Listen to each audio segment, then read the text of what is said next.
Snow day. Mga lods, snow day. Look at that.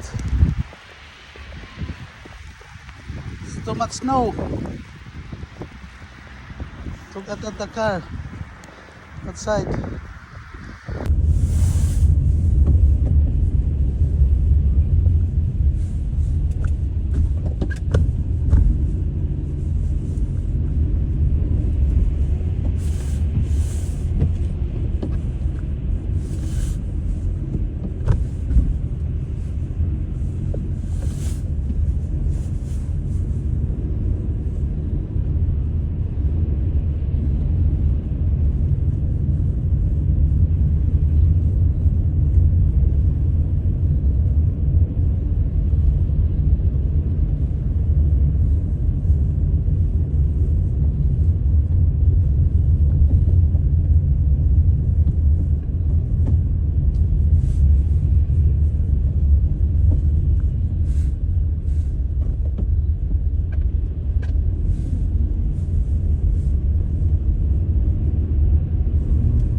the pine tree.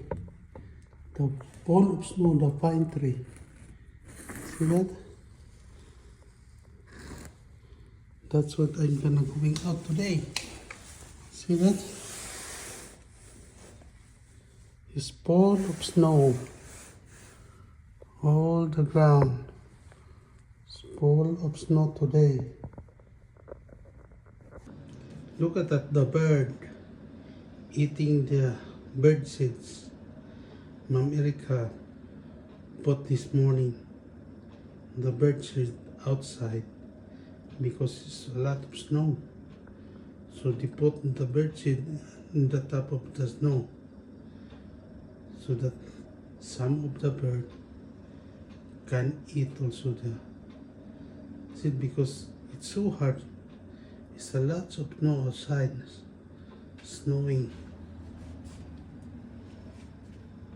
See, the birds so hungry. They never fly even a portion. See, it's cold. You need to eat, baby bird. You need to eat, baby bird, because look at that. It's too much snow. It's still snowing. Maybe until Friday. See that? Bunches of the snow. It's a lot. So, until now the bird is still there. You done, baby bird? Are you done, baby bird? Or still there? See that? Are you finished eating, baby bird? Another bird again, eating outside.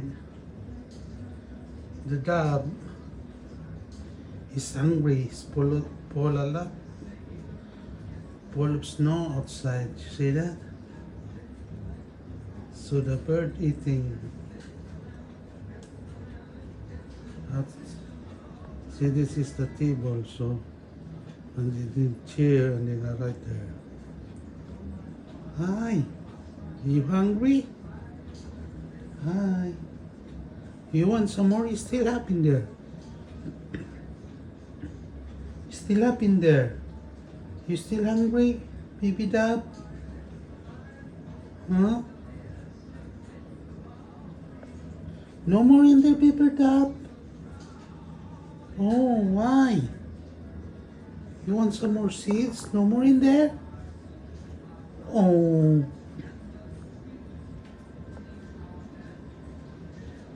no more in there. Oh, you feel cold. Oh, sorry. It's a lot of snow in there. No more snow coming. Maybe tomorrow, I don't know. So, I'm gonna look more seeds for you, okay? Wait a couple minutes. I'm gonna give you some more.